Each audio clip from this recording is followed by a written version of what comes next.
Hello, my name is Shawn Sato. I'm a pediatric neuroradiologist at the University of Iowa, and I'm going to be talking a little bit today about QR codes, what they are, how to make them, and how to use them effectively in your teaching. I have nothing to disclose. This is just some pictures of our new children's hospital, which overlooks our football stadium. We have a really nice tradition where all our fans and players will take a break between the first and second quarters of the football games to wave at the patients in the children's hospital. And if you're ever in Iowa City in the fall, it's a really great experience to see, so please come.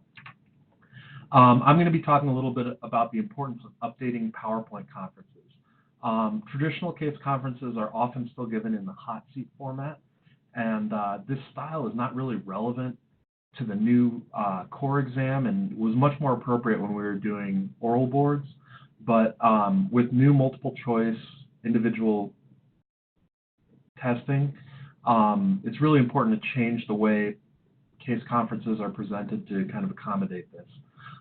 So my goals in updating my case conferences were to engage more trainees, involve all levels of trainees, be able to give resources so the younger trainees can get good primary sources to learn about these disease processes, as well as get feedback for my teaching so I can improve my lectures and the way I give conference.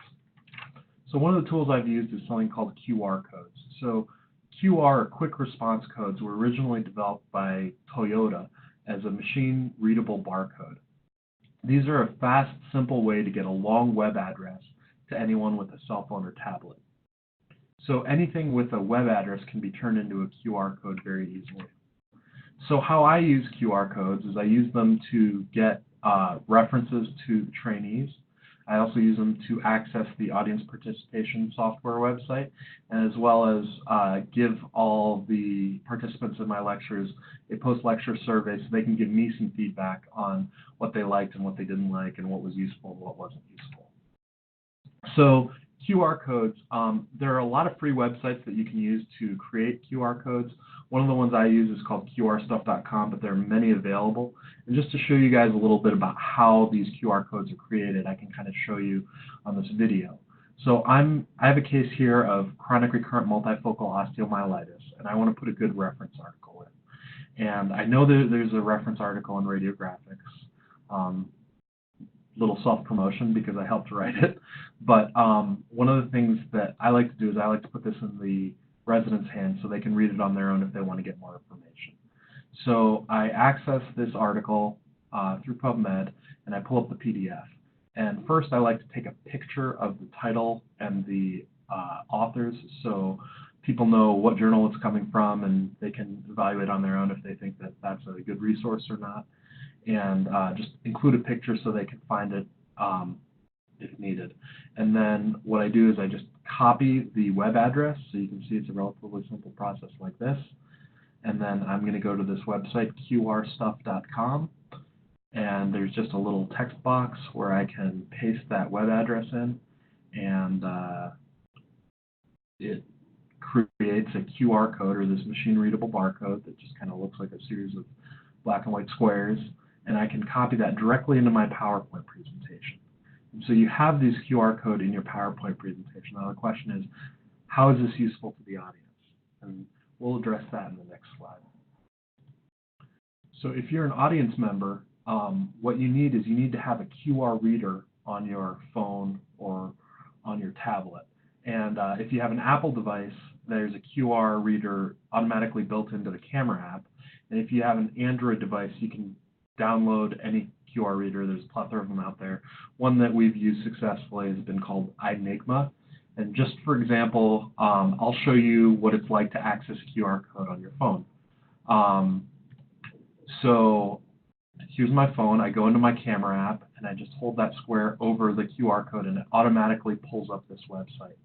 And as you can see, it quickly pulls up the article that we were just looking at directly on my phone.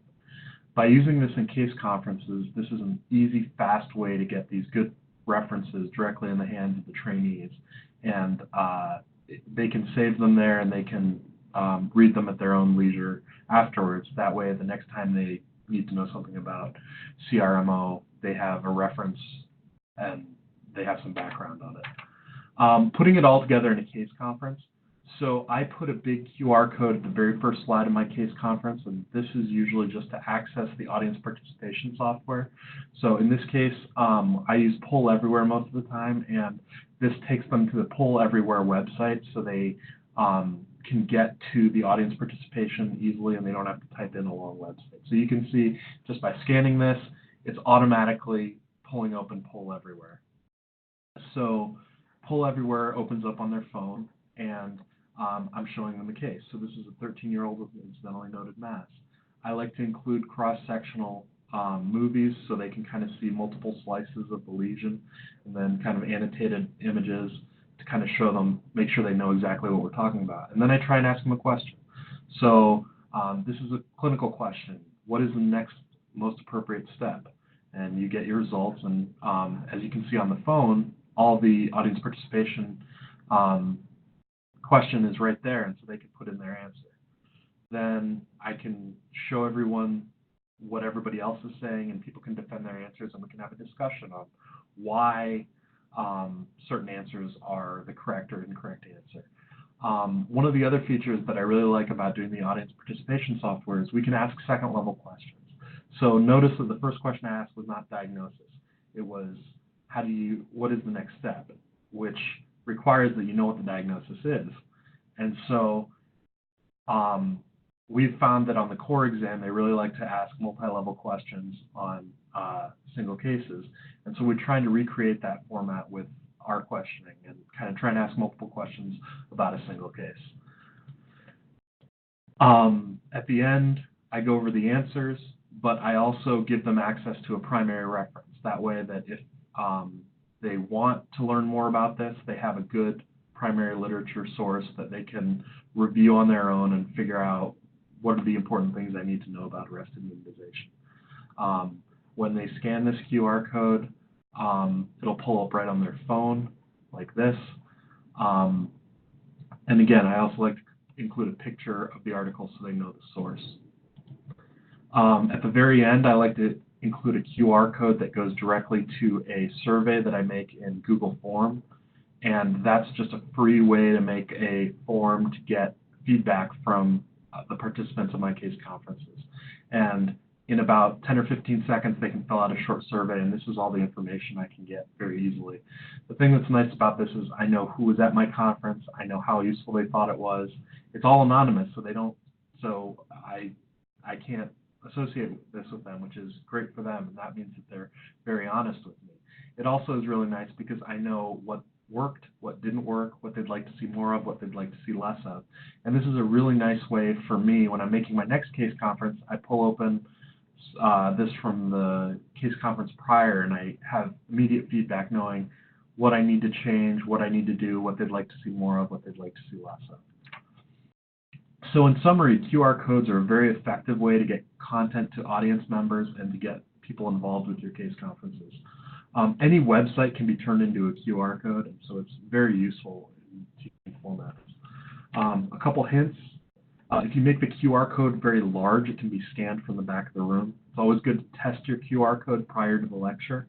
And if you have Wi-Fi or cell phone problems in the area you're giving a lecture, you can always email references or links to references and do kind of old-fashioned raise your hand audience participation. So I've included a big QR code here at the end of this, and this is just a downloadable version of this presentation if you want to go through it at your own pace and see any of these movies again. So that's it. It's a pretty simple tool, but I'm sure there are a lot of ways to use it that I'm not currently using it. So if you have any questions, any concerns, any ideas or thoughts, please feel free to email me. I'm always happy to learn new things. So thank you very much. Take care.